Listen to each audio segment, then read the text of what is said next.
رحمۃ اللہ رافضیوں کے متعلق کیا کہنا ہے؟ میرے پیارے بھائی، وہی کہنا ہے کہ جو اللہ کے قرآن نے کہا صحابہ کرام رضوان اللہ علیہ مجمعین صاحب ایمان، صاحب تقوی اور صاحب مغفرت ہیں، اور حضرات صحابہ کرام رضوان اللہ علیہ مجمعین کو صاحب ایمان نہ ماننا، حضرات صحابہ کرام رضوان اللہ علیہ مجمعین کو صاحب تقوی اور مغفرت نہ ماننا، ایسا شخص کافر ہے۔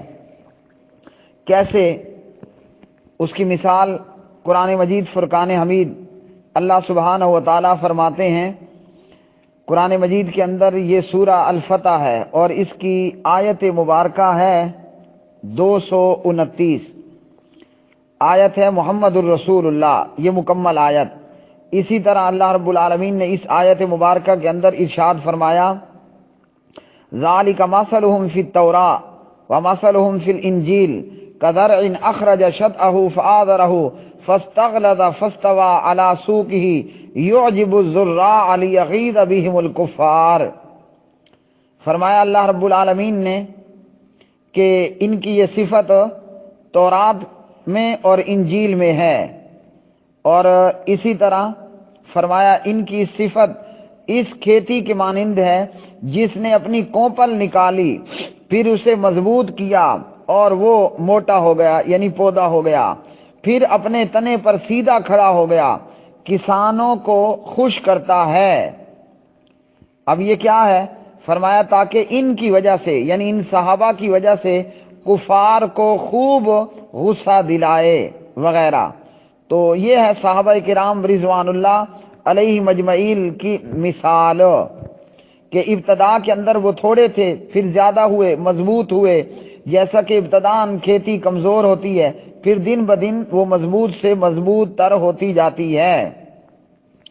اب صحابہ کرام رضوان اللہ علیہ مجمعین کا بڑھتا ہوا یہ اثر اور ان کی یہ جمعیت، یہ مثال ہے، اور جو صحابہ سے بغض رکھے تو فرمایا کہ کفار کو غصہ دلائے، مطلب کہ ایسے لوگ کافر ہیں۔ ائمہ کرام رحمہم اللہ تعالی نے، آپ نے پوچھا سلف صالحین، ائمہ دین نے اس آیت سے استدلال کرتے ہوئے کہا کہ صحابہ کرام سے بغض و عناد رکھنے والا وہ کافر ہے۔ وہ کون ہے؟ وہ کافر ہے اور وہ گمراہ ہے۔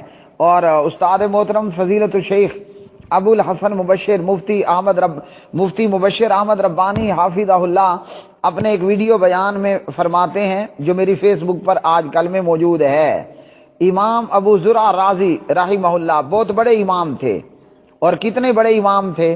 اس امام ابو زرع رازی رحمہ اللہ کے متعلق مجھے فضیلت الشیخ آپ نے اپنی وائسوں کے اندر شاید کہیں زبیر علی زئی رحمہ اللہ کا نام بھی لیا۔ زبیر علی زئی رحمہ اللہ نے مجھے بتایا کہ امام ابو زرع کون تھے۔ اللہ اکبر! وہ اتنے بڑے اللہ والے اور اتنے بڑے بزرگ اور اتنے بڑے امام تھے کہ جب ان کی وفات کا وقت آیا تو ساتھ میں آس پاس جو علماء، محدثین، محققین موجود تھے، وہ اپنے اس دوست کی جدائی پر بڑی پریشان تھے۔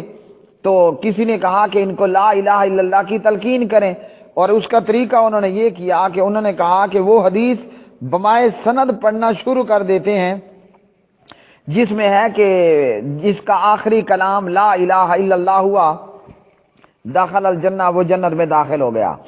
اب غم کی شدت کی وجہ سے ان لوگوں نے جب یہ روایت باسند پڑھنے کی کوشش کی تو سند صحیح نہ پڑھ سکے، لیکن امام ابو زرع رحمہ اللہ تعالی وہ خود ہی وہ روایت باسند پڑھنا شروع کر دیا، پوری سند پڑھی، روایت پڑھی، اور جب زبان سے روایت میں یہ الفاظ ادا کیے لا الہ الا اللہ، ادھر ہی امام صاحب کی روح پرواز فرما گئی۔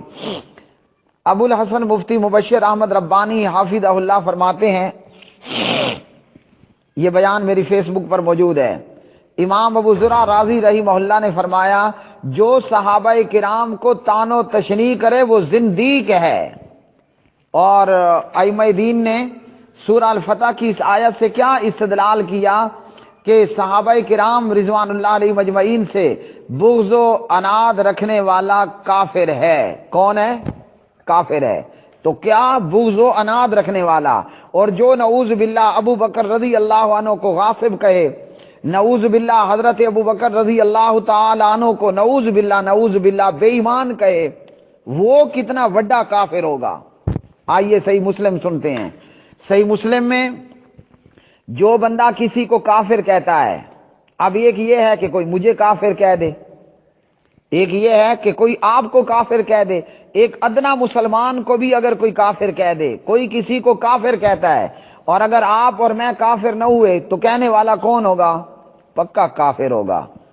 اور جو اسے کافر کہے جس متعلق اللہ نے قرآن میں فرمایا اذ ہما فی الغار، ہاں، جس متعلق اللہ سبحانہ و تعالی نے گواہی دی، صرف اسی کے متعلق نہیں دی، اس کی بیٹی اماں عائشہ پر بھی گواہیاں دیں. ابو بکر نے یہودی کو تھپڑ لگا دیا اور یہودی نے کہا کہ اللہ تعالیٰ تو فقیر ہے، اللہ تو نعوذ باللہ منگتا ہے. تو جو ابو بکر رضی اللہ عنہ کو کافر، بے ایمان یا ڈاکو یا غاصب کہے نعوذ باللہ، وہ کتنا بڑا کافر ہوگا، کتنا بڑا کافر ہوگا. کوئی کفر میں شک ہے؟ ذرہ برابر بھی شک نہیں ہے. جس کو شک ہے تو وہ اپنے ایمان کو سکین کروا لے.